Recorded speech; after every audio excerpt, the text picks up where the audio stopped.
Hey guys, welcome back to the channel. Got a 2011 GMC Yukon with a 5.3 up on the lift. I've had some drips in the driveway. I've had a couple of leaks over the years. It's very common where these LS motors leak from. So I'm just going to give you a quick guide and tell you what I've done and let you know how I'm going to find this leak today. All right, so I'm underneath the truck right now. As you can see, it's oil soaked. You can see the oil dripping underneath. And the first thing you look at is the inspection plug for the transmission. You stop panicking because you think automatically it's a rear main seal. I actually haven't had one where it's had a bad rear main seal yet. They're pretty robust with the one piece, but just a few things to look for. So I got the oil there. The sway bar's full of oil, the bottom of the pan.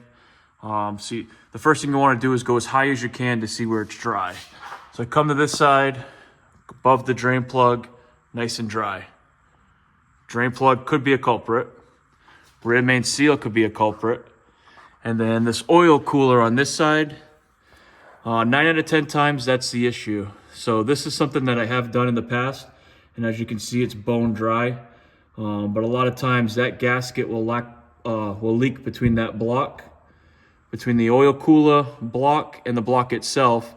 It'll run down the bell housing behind the oil filter, and on this side there's a plastic little cover where my finger is.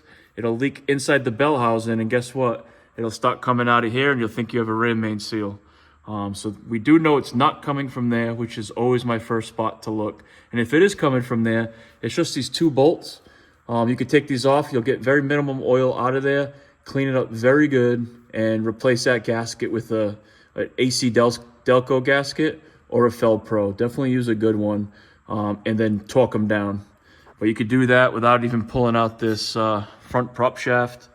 It's pretty easy to do, very straightforward, and then clean it very good to make sure you actually got the leak. But so we do know it's not coming from the driver's side. It's not coming from the oil filter.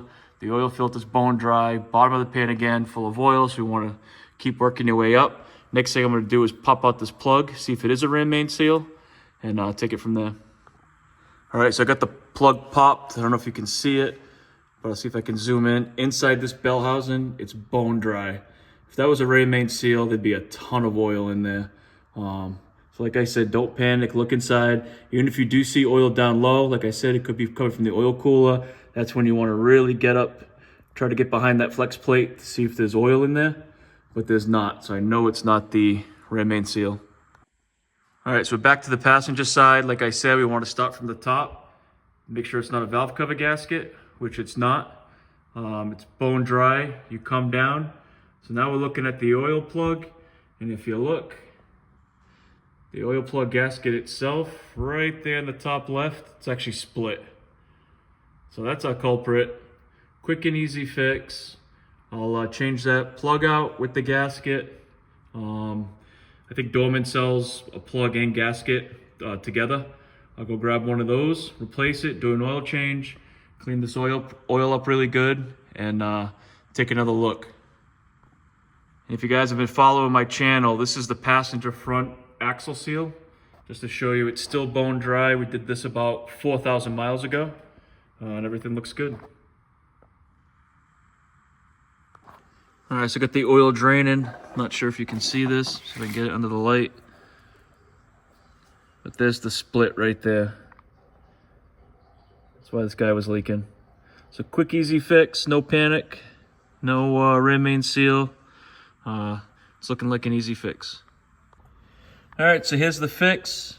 It's a Dorman plug, comes with the gasket, 090-175CD. It was $5.